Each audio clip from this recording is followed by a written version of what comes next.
नमस्कार, स्वागत है आपका ईटी नाउ स्वदेश पर। मैं हूं आपके साथ पूजा त्रिपाठी और आप देख रहे हैं कमोडिटी निवेश। और इस शो में हम बात करेंगे आपके सवालों की, उसको इस शो में शामिल करेंगे और हमारे साथ एक्सपर्ट भी जुड़ेंगे जो कि आपको कुछ इंटरेस्टिंग ट्रेडिंग आइडियाज़ भी आपके सामने रखेंगे। शॉर्ट टर्म के लिहाज से, पोजिशनल और लॉन्ग टर्म के लिहाज से मौके कहाँ पर दिखाई दे रहे हैं, ये भी आपके सामने रखेंगे। और साथ ही एग्री कमोडिटीज़ पर रणनीति क्या होनी चाहिए, ये भी हम आपको बताएंगे। लेकिन सबसे पहले सवाल पूछने का तरीका बता देते हैं। लगातार आपके स्क्रीन पर वो तरीका फ्लैश होता रहेगा। आप हमें व्हाट्सएप कर सकते हैं 9136934058। इस पर आप अपने सवाल हमें भेजिए। और इसके अलावा हम फेसबुक, ट्विटर और इंस्टाग्राम पर भी मौजूद हैं, वहाँ पर भी अपने सवाल आप हमें भेज सकते हैं। लेकिन चलिए शुरुआत करते हैं। और हमारे साथ कुछ ही देर में सभी एक्सपर्ट शामिल होंगे। कुंवर जी ग्रुप से रवि देओरा और अखिलेश जैन हमारे साथ मौजूद होंगे। और जिगर त्रिवेदी भी हमारे साथ कुछ ही देर में जुड़ेंगे रिलायंस सिक्योरिटीज से। फिलहाल अखिलेश हमारे साथ मौजूद हैं इस वक्त, Akhilesh Jain. Akhilesh ji, thank you so much ET Now Swadesh को समय देने के लिए। सबसे पहले तो राय लेना चाहेंगे आपसे सोने चांदी में, क्योंकि ये उम्मीद की जा रही थी कि हो सकता है कि सोने में सेकेंड हाफ में कुछ रिकवरी देखने को मिले, लेकिन ऐसा कुछ हुआ नहीं और अभी भी दबाव में ही यहाँ पर कारोबार होता हुआ दिखाई दे रहा है। कल फेड का फैसला है, उसके बाद हल्की यहाँ पर तेज़ी थी, लेकिन फिर अभी इस पर दबाव हावी है। क्या लग रहा है आपको, अगर किसी को ट्रेड करना हो इस वक्त सोने चांदी में, तो क्या लेवल्स आपको ठीक लग रहे हैं? वेल, गोल्ड एंड सिल्वर जो कि फेड इंटरेस्ट रेट को लेकर काफी ज्यादा दबाव में हमने देखा एक दो लास्ट ट्रेडिंग सेशन से, कि यहाँ पे दो रेट्स हाइक की जो बात रखी थी उसी के रिगार्डिंग में एक गोल्ड और सिल्वर में हमने मंदी देखी। बट मुझे लगता है कि ये जो न्यूज है वो already chipped in the market और यहाँ पे 80 से 90% ये डिस्काउंट हो गया है न्यूज। तो मुझे ट्रेडर को मेरी सलाह रहेगी कि if you are looking for short term और अगर इंट्राडे भी देखना चाहते हैं तो एक बार यहाँ पे गोल्ड के अंदर बाइंग का पोजीशन बना सकते हैं यहाँ पे। बट जो स्टॉप लॉस होगा वो अपने को होल्ड के हिसाब से रखना पड़ेगा। 58,375 जो कल का लो था उसके नीचे का आप स्टॉप लॉस लगाइए इस कॉन्ट्रैक्ट के अंदर। मुझे लगता है यहाँ पर एक बार शॉर्ट टर्म रिकवरी हमको देखने को मिलनी चाहिए और भाव ऊपर में 58,750 से लेकर 59,100 तक हमको देखने को मिल सकते हैं। यहाँ पे मैं एक लेवल मेंशन करना चाहूंगा कॉमेक्स का, विच इज अराउंड 1936। तो जब तक गोल्ड कॉमेक्स के अंदर 1936 के नीचे है, यहाँ पे यस, यहाँ पे इस पे एक दबाव बना रहेगा। बट यस्टरडे इसने इस लेवल को ब्रिज करके क्लोज किया था, तो देयर इज अ पॉसिबिलिटी कि ये बाजार वापस से इसको रिटेस्ट करना है। तो 1936 के लेवल के रेफरेंस से आप देखें, बट लोअर साइड में यहाँ पे बाइंग बना सकते हैं। वहीं सिल्वर के अंदर भी बिकॉज अभी काफी इंपॉर्टेंट डेटा है, अनएम्प्लॉयमेंट और कल पीएमआई के डेटा है एंड पॉवेल का टेस्टिफाई भी है। तो मुझे लगता है कि यस, मार्केट निचले लेवल पे काफी ज्यादा वॉलेटाइल रह सकता है। बट यहाँ भी अगर 68,400 का जो लेवल है, अगर यहाँ पे बाजार मेंटेन नहीं करता तो निचले स्तर से यहाँ से भी एक बार पुल बैक देखने को मिल सकती है। और मुझे लगता है कि ट्रेडर को यहाँ पे 68,600 700 के आसपास बाइंग एक बार बनाना चाहिए। 68,400 का यहाँ पे आप स्टॉप लॉस मेंटेन कर सकते हैं। ऊपर में भाव 69,250 से लेकर 69,700 750 के रेंज में यहाँ पे देखने चाहिए आज के सत्र के अंदर, मुझे ऐसा लग रहा है। वहीं सिल्वर जो कॉमेक्स है उसमें अंदर 23.15 का लेवल यहाँ पे इंपॉर्टेंट रहेगा। अगर ये ऊपरी लेवल मेंटेन करते हैं तो यहाँ पर एक बार शॉर्ट टर्म के अंदर एक अच्छी रिकवरी गोल्ड और सिल्वर में देखी जा सकती है। स्टॉप लॉस के साथ काम करें बिकॉज मार्केट्स काफी ज्यादा वॉलेटाइल है और काफी इंपॉर्टेंट डेटा आने में है आज और कल। जी बिल्कुल। कुछ इम्पोर्टेंट डेटा आने वाले हैं, उस पर हमारी नज़र बनी रहेगी। और इसके अलावा फेड चेयरमैन के जो बयान, जिसके बारे में हम आपको बता रहे हैं, अगर उनके बयान पर नज़र डालें तो उनका ये कहना था कि यूएस इकोनॉमी की स्थिति अभी फ़िलहाल काफ़ी मजबूत नज़र आ रही है। महंगाई धीरे धीरे काबू में आ रही है, लेकिन अभी 2% के लक्ष्य पर पहुंचने में काफ़ी लंबा समय लग सकता है।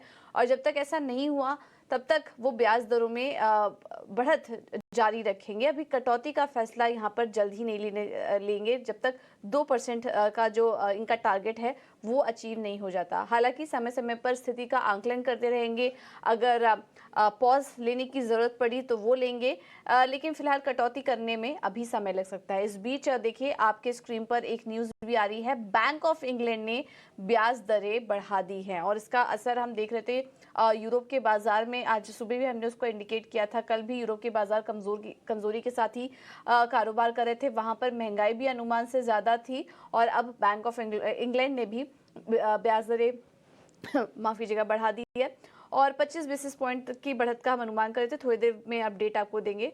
तो इसका ओके आधा % बढ़ा दी है, ये एक अपडेट आ रहा है। तो 25 बेसिस पॉइंट की बढ़त का हम अनुमान कर रहे थे, लेकिन यहाँ पर 50 बेसिस पॉइंट की बढ़त बैंक ऑफ इंग्लैंड की तरफ से देखने को मिली है। तो ये अनुमान से ज़्यादा है, यानी कि कंसर्न ज़्यादा है और इसका असर यूरोप के बाजार में भी हम देखेंगे और ग्लोबल मार्केट में भी इसका इम्पैक्ट देखने को मिल सकता है। हमारे साथ रवि भी जुड़ चुके हैं।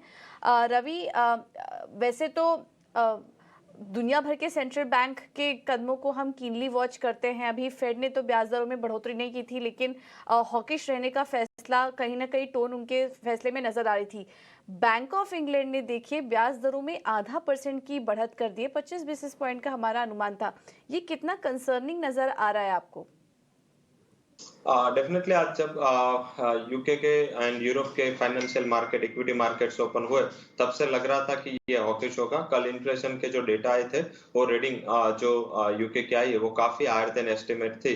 तो इस हिसाब से तब से लग रहा था कि पॉलिसी थोड़ा हॉकिश होगा। हालांकि फिर भी मार्केट को ऐसा लग रहा था कि ये 25 बेस पॉइंट से रेट हाइक होके कमेंट थोड़ा हॉकिश होगा। हालांकि ये कमेंट्स भी हॉकिश है एंड साथ में अगर पॉलिसी रेट से ये भी हॉकिश है, क्योंकि 8% से ऊपर इन्फ्लेशन वहां पे सस्टेनेबल नहीं है, इकोनॉमिकली काफी वीक है। एंड जैसे ही आज यूरोपियन मार्केट ओपन हुए तब फ्लैटिश ओपन हुए थे और उसके बाद सडनली ओपन होने के आधे घंटे में एक बड़ी गिरावट का दौर था। तब से मार्केट थोड़ा इसको प्रिडिक्ट करके चल रहा था। और करेंसी भी देखे तो यूरोपियन मार्केट ओपन होने के बाद जीबीपी मींस उसका जो करेंसी है पाउंड, उसमें एक अच्छी रिकवरी देखने को मिली, जिसका नेगेटिव प्रभाव है वो गोल्ड एंड मींस के ये डॉलर इंडेक्स पे आता हुआ दिखा। एंड इस हिसाब से कमोडिटी मार्केट में सेकंड हाफ में का रिकवरी है। तो मुझे लग रहा है कि एक प्रेडिक्टेड ये पॉलिसी थी, मार्केट को अनुमान था। बट हालांकि ये जो पॉलिसी की हॉकिशनेस है वो शायद आगे जाके Europe as well as UK के लिए एक नेगेटिव माना जाएगा, क्योंकि फेड ने पोस्ट किया, आरबीआई ने पोस्ट किया, दोनों के सीपीआई रीडिंग नीचे आ रहे थे बट इसके सीपीआई रीडिंग ऊपर है। तो शायद लग रहा है कि बैंक ऑफ इंग्लैंड को टाइम लगेगा। ये पहला बैंक है वर्ल्ड का जिसने रेट हाइक किया था। अगर रेट हाइक से ही इन्फ्लेशन टैप होता है तो क्लियर इसका एग्जांपल है कि रेट हाइक नहीं बट लिक्विडिटी को स्क्वीज करना ज्यादा जरूरी है। बिल्कुल। तो लिक्विडिटी को यहाँ पर स्क्वीज करना ज़रूरी है इस वक्त। और बैंक ऑफ इंग्लैंड ने देखिए शुरुआत की थी और अब 50 बेसिस पॉइंट की तो उम्मीद नहीं की जा रही थी, लेकिन ये 25 बेसिस पॉइंट तक का एक्सपेक्टेशन था। लेकिन ये जो 50 बेसिस पॉइंट का रेट हाइक कर दिया है उस वो एक कंसर्निंग है। इसका असर जैसा कि अभी बता रहे थे कि डॉलर इंडेक्स पे पड़ा है, वहाँ पर वीकनेस आई है और फिर उसका एक हम दूसरा तरफ अगर रिएक्शन देखेंगे तो फिर वो सोने चांदी पर पड़ता हुआ दिखाई देगा। तो फरवरी के बाद ये सबसे बड़ी बढ़त यहाँ पर बैंक ऑफ इंग्लैंड की तरफ से इस वक्त देखने को मिल रही है। एक बार सोने चांदी का लेवल फिर से देख लेते हैं। थोड़ी देर पहले जब हम देख रहे थे तो हल्की वीकनेस ही थी। हालांकि अभी जैसा कि आपको रवि भी बता रहे थे कि निचले स्तरों से वहाँ पर हल्की रिकवरी देखने को मिल रही है। हम लेवल आपसे समझेंगे, लेकिन जिगर फिर ये जो फैसला आ रहा है इसका इनडायरेक्टली कितना इम्पैक्ट आप सोने चांदी में देख रहे हैं और अब क्या यहाँ से खरीदारी करने की सलाह देंगे गोल्ड सिल्वर में? Good evening. See Bank of England का ये जो एक डिसीजन आया है 50 बेसिस पॉइंट का, इट वाज मोर और less expected by us. And मुझे लग रहा है गोल्ड एंड सिल्वर पे इसकी इम्पैक्ट ज्यादा नहीं आएगी। गोल्ड एंड सिल्वर पे इम्पैक्ट आएगी फेड की टेस्टिमनी का जो सेकंड डे है उसकी ज्यादा इम्पैक्ट रहेगी। एंड आई बिलीव चाहे वो ईसीबी हो, चाहे ये बैंक ऑफ इंग्लैंड हो या फेड हो, आने वाले महीनों में इंटरेस्ट रेट हाइक एक बार तो एटलीस्ट मिनिमम होना ही वाला है ये event. So I think gold 1940 1950 dollars के आसपास अच्छा सा रेजिस्टेंस है। कॉमेक्स फ्रंट पे ऑब्वियसली, एंड सिल्वर में 22.5 22.6 के आसपास रेजिस्टेंस है। ऑल्दो हमने कल और डे बिफोर यस्टरडे ऑल्सो 2 दिन में हमने सिल्वर में एक बड़ा सा एक फॉल देख लिया है। ये वीक टू डेट की अगर मैं बात करूं, सिल्वर में ऑलरेडी 5.5% का फॉल हमने ऑलरेडी देख लिया है। पुल बैक थोड़ा बहुत मुमकिन है, लेकिन अगर मैं गोल्ड सिल्वर की यहाँ पे बात करूं, किसी भी उछाले पे बीक वाली का यहाँ पे रिकमेंडेशन है, I will go with the sell call in gold around August contract around 50।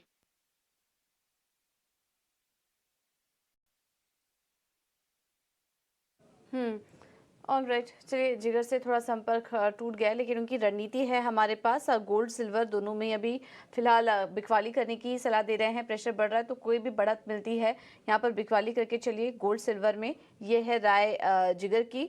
और अखिलेश जो सजेस्ट कर रहे थे वो बाय ऑन डिप्स की रणनीति अपनाने की बात कर रहे थे।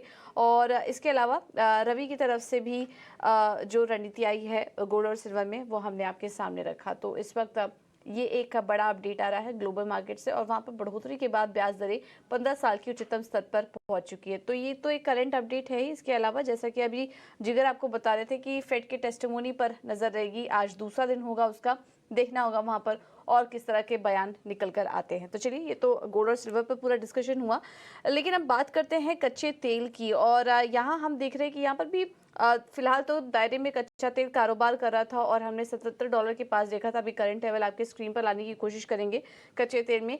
MCX पर अगर बात करें तो क्रूड 5,950 के पास कारोबार कर रहा है, वहाँ पर मामूली तेजी देखने को मिल रही है। तो यहाँ हमने देखा दिन भर एक दायरे में क्रूड कारोबार कर रहा था।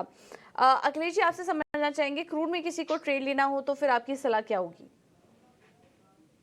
Due to very like different kind of fundamentals, जैसे हमने चीन के यहाँ पे स्लो डाउन का एक अभी कंसर्न देखा, बट सऊदी से सप्लाई कट्स को लेकर एक पॉजिटिव न्यूज देखा। डॉलर इंडेक्स का कंटिन्यूस प्रेशर में आना भी क्रूड के लिए एक ओवरऑल सेंटिमेंट बाय का बना हुआ है। बट मुझे लग रहा है कि चार्ट्स पे अभी क्रूड का जो ट्रेड है काफी ज्यादा स्क्वीज्ड है। अगर क्रूड के चार्ट्स को अगर समझते हैं तो यहाँ पे एक शॉर्ट टर्म बॉटमिंग 5620 के लेवल पे बनती दिख रही है, जैसा कि मैं हर बार बोलना चाह रहा हूँ। बट यहीं पे एक अपसाइड रेजिस्टेंस है विच इज कम अराउंड 6000। तो मुझे लगता है कि क्रूड के ट्रेडर को यहाँ पर फ्यूचर्स में काम न करके ऑप्शंस में काम करना चाहिए। एंड यहाँ पे आप एक स्ट्रगल बना सकते हैं विच इज अराउंड 5800। अभी जो 5800 का कॉल एंड पुट है, उनका जो पेयर है उसका जो टोटल है वो अराउंड 475 के आसपास चल रहा है। तो मुझे लगता है कि क्रूड के ट्रेडर को इन दोनों ही चीजों को शॉर्ट कर देना चाहिए, और इसमें एक स्टॉप लॉस रख सकते हैं। जो भी ये प्रीमियम चल रहे हैं इसका 1.9 से मल्टीप्लाई करके जो भी लेवल आता है उन लेवल्स के आप स्टॉप लॉस रखिए। मुझे लग रहा है कि शॉर्ट टर्म के अंदर के लिए क्रूड इसी दायरे के बीच में 5600 से 6000 के बीच में ट्रेड करता रहेगा। ओवरऑल बायस अप है, बट अभी मुझे लग रहा है जब तक कोई फर्दर क्लू नहीं आता तब तक ये दायरा क्रूड मेंटेन करना चाहिए। तो ऑप्शन में रणनीति बनाए, फ्यूचर को एक बार अवॉइड करना चाहिए जी। ठीक है। तो ऑप्शन में रणनीति अपनाने की राय यहाँ पर इस वक्त अखिलेश की तरफ से। लेकिन यहाँ पर कुछ दर्शकों के भी सवाल हमें मिल रहे हैं, एक एक करके वो भी यहाँ पर शामिल कर लेंगे। और क्रूड पर ही सवाल आया है, क्रूड और नेचुरल गैस पर। राजस्थान से जमील भाटी जी ने हमें सवाल भेजा है और ये जानना चाह रहे हैं कि आज इंट्राडे में नेचुरल गैस और क्रूड किस लेवल पर बाय या सेल करना चाहिए। रवि, क्या सजेस्ट करेंगे इनको? नेचुरल गैस और क्रूड दोनों पर ही आपकी राय मांग रहे हैं। किस तरह का ट्रेड देख रहे हैं आप यहाँ पर? करने की सलाह रहेगी। पर्टिकुलर क्रूड जो अपने रेजिस्टेंस 5950 के करीब है, तो वहां पे स्टॉप लॉस लगा के सेल करें। डाउन साइड लग रहा है 5750 तक के लेवल आपको क्रूड में चलते आते हुए दिखेंगे। एंड नेचुरल गैस में भी 222 223 के करीब एक बार शॉर्ट करना चाहे विद स्टॉप लॉस ऑफ 2226 2226 के स्टॉप लॉस के साथ। डाउन साइड मुझे लग रहा है कि 213.80 का टारगेट आ सकता है। तो क्रूड नेचुरल गैस दोनों करंट ट्राई पे मींस करंट लेवल पे सेल करना है। क्रूड का एक दूसरा भी रेशनल है, अगर ऐसे ही टाइटनेस पॉलिसी की रही और हॉकिशनेस अगर सेंट्रल बैंक ने छोड़ी नहीं, तो शायद लग रहा है कि आगे जाके इकोनॉमी को लेके थोड़ा कंसर्न्स खड़ा होगा। तो आई थिंक मुझे लग रहा है कि जो इन बिटवीन रिकवरी आई थी लोअर लेवल से स्मार्ट रिकवरी थी, उसका रीजन यह था कि कम हॉकिशनेस थी पॉलिसीज में, पर धीरे धीरे जो फेड है उन्होंने भी टोन चेंज किया है। आज बैंक ऑफ इंग्लैंड ने भी 50 बेसिस पॉइंट से रेट हाइक किया, तो फिर से लग रहा है कि डिमांड को लेके आगे जाके बहुत बड़े कंसर्न्स रेज हो रहे हैं। तो वन साइड रहे, हायर लेवल पे स्टॉप लॉस लगा के दोनों कमोडिटी में शॉर्ट रहे। ओके, तो दोनों कमोडिटी में शॉर्ट रहें। अभी थोड़ी रिकवरी ज़रूर आई है, लेकिन स्टॉप लॉस लगाकर यहाँ पर बिकवाली करने की आपको सलाह दी जा रही है। नेचुरल गैस की भी बात करें तो यहाँ पर भी एक तेज़ी आई है। नाइमेक्स पर अगर देखेंगे तो $2.75 के पास कारोबार कर रहा है। 214 रुपये के पास नेचुरल गैस है। यहाँ पर करीब करीब 2% की तेज़ी है, लेकिन ये जो तेज़ी आई है इसमें बिकवाली करने की रणनीति होगी दोनों ही कमोडिटीज़ पर। अब आगे बढ़ते हैं और इस बीच हम कुछ एग्री कमोडिटीज पर नजर डालें तो जीरा वायदा में लगातार एक तेजी बढ़ रही है और अतिरिक्त मार्जिन के बावजूद जीरा नया रिकॉर्ड बना रहा है। 54,700 के पास इस पर पहुंच चुका है और यहाँ पर हम देख रहे हैं कि एक टॉप देखने को मिल रहा है जीरे में। हमारे साथ इस पर और ज़्यादा डिटेल में बात करने के लिए ऊंझा से जीरा कारोबारी सजन अग्रवाल जी जुड़ चुके हैं। Sajan ji, thank you so much ET Now Swadesh को समय देने के लिए। क्या व्यू बन रहा है आपका जीरा में? ये जो तेजी आ रही है मार्जिन के बावजूद हम देख रहे हैं कि ये तेजी है, क्या लग रहा है आपको ये 55,000 तक के लेवल्स भी जल्द टच करेगा? 55,090 रुपए तो आज ही टच किया इसने जुलाई वायदा। और जीरे के अंदर क्या है, शॉर्ट सप्लाई बनी हुई है डिमांड के सामने। तो जीरा मेरे ख्याल से अभी इसके अंदर काफी ऊंचाई बाकी है जीरे के अंदर, और काफी जिसके हिसाब से डिमांड है वहां से सप्लाई काफी कमजोर आ रही है। बिल्कुल, तो ये कुछ फैक्टर्स हैं जो कि इम्पैक्ट कर रहे हैं, लेकिन आपसे समझना चाहेंगे, मान लीजिए अगर किसी को ट्रेड करना हो इन स्तरों पर तो क्या व्यू बन रहा है आपका? ये लेवल अभी क्योंकि काफी ज्यादा चल चुका है, इन स्तरों पर ट्रेड करने की राय देंगे आप जीरे में? प्रॉफिट बुकिंग आ सकती है, थोड़ा सा प्रॉफिट बुक करके चले। हालांकि बाजार मजबूती रहेंगे और जीरा का फंडामेंटल बहुत ही मजबूत है और एक्सपोर्ट की डिमांड लगातार बनी हुई है। बांग्लादेश है, चाइना है और आपको पाकिस्तान, ये कंटिन्यूस बाइंग में है। तो जीरे में अभी कोई दिक्कत नहीं है, जीरा काफी ऊंचाई तक जाएगा, मगर एक बार इस लेवल पर प्रॉफिट बुकिंग बन रही है। ओके, तो अगर आपने जीरा लिया हुआ था और इस तेजी में अगर आपको मुनाफा हो रहा है, क्योंकि इस महीने हम देख रहे हैं कि जीरा 20% के लगभग चल चुका है, तो अगर आपको मुनाफा हो रहा है तो यहाँ पर प्रॉफिट बुक करने की राय होगी। हल्का सा डिप आ सकता है, लेकिन ओवरऑल मोमेंटम पॉजिटिव ही नजर आ रहा है। लेकिन सजन जी, आपसे ये भी समझना चाहेंगे, लॉन्ग टर्म के लिए अगर यहाँ से बात करें, अगर कोई लॉन्ग टर्म ट्रेडर है और उसको यहाँ पर खरीदारी करनी हो तो फिर उनके लिए आप क्या लेवल सुझाएंगे जीरे में? जी, मेरे हिसाब से अगर कोई यहाँ पे हल्का फुल्का डाउनफॉल आता है तो वहाँ बाइंग पोजीशन बनानी चाहिए, क्योंकि मेरे को एक बार दीपावली तक जीरा 700 रुपए का टारगेट लग रहा है। दीपावली तक 700 रुपए के भाव बन सकते हैं जीरे में प्रति किलो के। ओके, ठीक है, तो ये है राय जीरे पर। चलिए सजन जी, बहुत बहुत धन्यवाद आपका समय देने के लिए और अपना व्यू और कुछ ट्रेडिंग आइडियाज हमारे साथ शेयर करने के लिए। तो अभी थोड़ा नीचे आ सकता है जीरा, तो वहां पर आप एंट्री लेने की कोशिश करिए और जिनके पास है उन्हें फिलहाल ये सलाह होगी कि मुनाफा वसूलने की कोशिश कीजिए जीरे में, और उसके बाद फ्रेश एंट्री भी आप इन स्तरों पर ले सकते हैं। तो ये कुछ फैक्टर्स हैं जिसमें कि तेजी दिख रही है, फंडामेंटल्स भी काफ़ी मजबूत इस वक्त नज़र आ रहे हैं। चलिए अब बात करते हैं मेटल्स की, और मेटल में भी हम देख रहे हैं कि बड़ी खरीदारी देखने को मिल रही है। इस बीच मेटल पर भी कुछ सवाल हमें आ रहे हैं हमारे दर्शकों के। इसमें राजस्थान से मुकेश सोनी जी का सवाल आया है। इनके पास 3 लॉट सिल्वर इन्होंने खरीदे हुए हैं 69,700 पर, और 2 लॉट जिंक के भी हैं इनके पास, वो बेचे हुए हैं 217 के भाव पर। ये सुझाव जानना चाह रहे हैं। जिगर से संपर्क हमारा वापस जुड़ चुका है। जिगर, क्या सजेस्ट करेंगे आप सिल्वर में और जिंक में? सवाल एक बार फिर से रिपीट कर देते हैं। सिल्वर इन्होंने 3 लॉट लिया है 69,700 पर और 2 लॉट जिंक के बेचे हुए हैं 217 पर। सुझाव दें। First of all, sorry for the technical glitch from my side. And हम सिल्वर की अगर बात करें तो जैसा कि मैंने पहले भी बोला कि 5.5% की यहाँ पे हमने एक फॉल देख लिया है इसी सप्ताह में। मुमकिन है एक टेक्निकल पुल बैक आएगा, बट जिस तरीके का जो सेंटिमेंट है बुलियन में ओवरऑल पैक में, आई थिंक मुझे लग रहा है $22 का बहुत अच्छा सपोर्ट है, प्राइसेस में एक फॉल आ सकता है। लेकिन हाँ, जिस तरीके से हमने 3 दिनों में लगातार जो एक फॉल देखा है, एक पुल बैक मुमकिन है 69,000 या ऑल्सो 70,000 तक का भी एक पुल बैक मुमकिन है। I am comfortable going short in July silver around 70,000 and 70,200 should be stop loss and 69,400 का टारगेट लेके हम यहाँ पे एक बार बिकॉली कर सकते हैं। जिंक की अगर मैं बात करूं, चाइना में वैसे 2-3 दिनों के लिए छुट्टियों का माहौल है, बट अगर हम देखें तो कॉपर, एल्यूमिनियम, जिंक हर एक में एक सेंटीमेंट पॉजिटिव है। कॉपर के प्राइसेस वापस से 730 के ऊपर चल रहे हैं। मुझे लग रहा है जिंक में भी 218, 219 का बहुत अच्छा एक लेवल है। यहाँ पे एक बार जून कॉन्ट्रैक्ट में प्राइसेस मिलते हैं, one should go long and 217 का स्टॉप लॉस लेके यहाँ 221, 222 के टारगेट के लिए यहाँ पे लॉन्ग इनिशिएट किया जा सकता है। ओनली थिंग इज, अगर हम चाइना के इकोनॉमिक डेटा देखिए जो पिछले 1 या 2 महीनों में आए हैं, वो इतने एनकरेजिंग नहीं थे, जिसके पीछे हमने चाइना से भी एक स्टिमुलस पैकेज आता है वो देखा। इंटरेस्ट रेट में कट भी आया था चाइना की ओर से पिछले हफ्ते में, so that has given a very good support to base metal prices. I think it's a good time to go long in zinc and copper.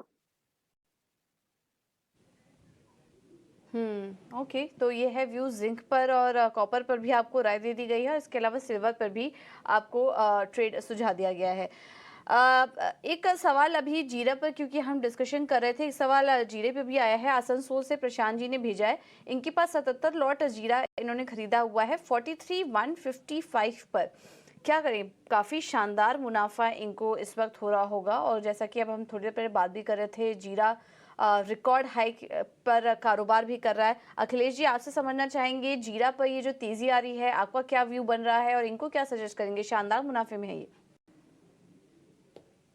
Actually agree commodities का जो बिहेवियर है वो रेस्ट ऑफ कमोडिटीज, अगर हम like M6 की commodity को लेकर बात करें, तो थिंग इज दैट कि मोस्ट ऑफ एग्री कमोडिटीज में जब भी एक हम रैली देखते हैं due to some fundamental reason, तो वो विदाउट सम मेजर करेक्शन का कई बार कमोडिटी डायरेक्ट नए नए हाईज बनाती है और करेक्शन नहीं लेती है। तो वैसे ही लग रहा है, क्योंकि जीरा मोस्ट ऑफ टेक्निकल बैरियर्स को क्रॉस करके अभी काफी ऊंचे भाव पे काम करा रहा है। तो मुझे लगता है कि अभी जीरा अगस्त जो 54,700 के आसपास आज चल रहा है, तो उसमें एक 54,200 के नीचे का एक स्टॉप लॉस रख सकते हैं अपनी 30% से 40% क्वांटिटी का। अगर उसके नीचे जाता है तो वहां पे आप थोड़ा सा एक मुनाफा वसूल कर सकते हैं, नहीं तो इस कॉन्ट्रैक्ट को कैरी कर सकते हैं। लॉन्ग टर्म अगर आप जीरा को लेके चल रहे हैं, बिकॉज आपकी जो खरीदारी है वो बहुत ही निचले भाव से है और बहुत कम ट्रेडर इस तरह के प्रॉफिट्स को लेते देखते मिलते हैं, तो first of all congratulations to you. मुझे लगता है कि 49,500 it's a long run support, जिसके नीचे मुझे नहीं लगता कि जीरा किसी भी कारण से अभी जाना चाहिए। तो मेरा रिकमेंडेशन रहेगा कि आप 30% ऑफ द क्वांटिटी का जो स्टॉप लॉस है 54,200 के नीचे का रखिए। अगर वो ब्रिज होता है तो वहां पे अपनी कुछ क्वांटिटी या प्रॉफिट को आप बुक करिए, और नीचे में अपनी कंप्लीट क्वांटिटी का स्टॉप लॉस आप 49,500 के आसपास लगा सकते हैं। तो मुझे लगता है कि आप काफी ज्यादा एक प्रॉपर ढंग से प्लेस्ड है आपका ट्रेड, तो इस तरह की आप रणनीति से इस ट्रेड को कैरी कर सकते हैं। जी ठीक है, तो ये है राय जीरे पर आपके लिए। अगला सवाल अल्मोड़ा से हमें विशाल शाह ने भेजा है। इनके पास 9 लॉट हैं सिल्वर मिनी अगस्त वायदा के, और इन्होंने 72,821 पर खरीदा हुआ है मिनी सिल्वर मिनी अगस्त वायदा को, और भारी नुकसान हो रहा है इनको इस वक्त यहाँ पर। और जिस तरह से हम देख रहे हैं कि सोने चांदी में भी जो वीकनेस है वो बनी हुई है फिलहाल। रवि, आपका क्या सजेशन होगा? नुकसान में है ये, कुछ तरीका बताएंगे जिससे इनके नुकसान की भरपाई हो सके?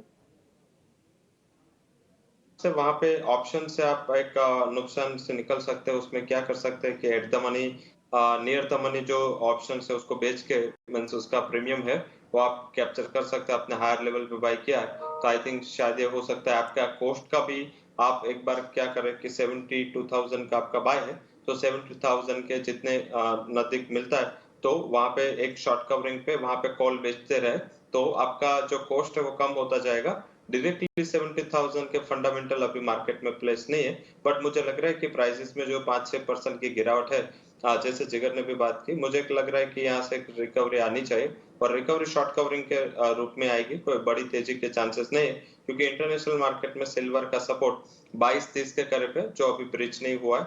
जब तक ये क्लोजिंग बेस पर ये सपोर्ट को मेंटेन करता है, आप अपनी पोजीशन को मेंटेन करें। डोमेस्टिक प्राइसेस में 60,000 के करीब स्टॉप लॉस लगाए, मुझे लग रहा है कि एक शॉर्ट कवरिंग आपको 70,000 तक के लेवल वहां आपके जो मिनी कॉन्ट्रैक्ट है उसमें देखने को मिल सकते हैं। 70,000 के करीब जब सिल्वर आती है तब 70,000 का जो भी कॉल ऑप्शन, जो बड़ी सिल्वर का कॉल ऑप्शन है वो एक लॉट बेच दे। इससे क्या होगा, आपका कॉस्ट कम होगा और एटलीस्ट ब्रेक इवन के करीब आप निकल पाएंगे। ठीक है। तो देखिए रणनीति आपको बता दी गई है, इसके अकॉर्डिंग चलिए और एटलीस्ट ब्रेक इवन में आप आ सकते हैं और भारी नुकसान जो हो रहा है आपको इसकी थोड़ी भरपाई भी यहाँ पर होते हुए दिखाई देगी। ठीक है, तो ये है व्यू आपके लिए। चलिए फिलहाल इतने ही सवालों को शामिल कर पाएंगे हम, समय की थोड़ी कमी है। रवि जी, अखिलेश जी और जिगर जी, आप तीनों का ही बहुत बहुत धन्यवाद समय देने के लिए और तमाम कमोडिटीज़ पर अपनी रणनीति भी सुझाने के लिए। एक छोटे से ब्रेक के लिए हम यहाँ पर रुकेंगे और ब्रेक के बाद आप बने रहिए हमारे साथ, खबरों का सिलसिला आगे भी जारी रहेगा। नमस्कार।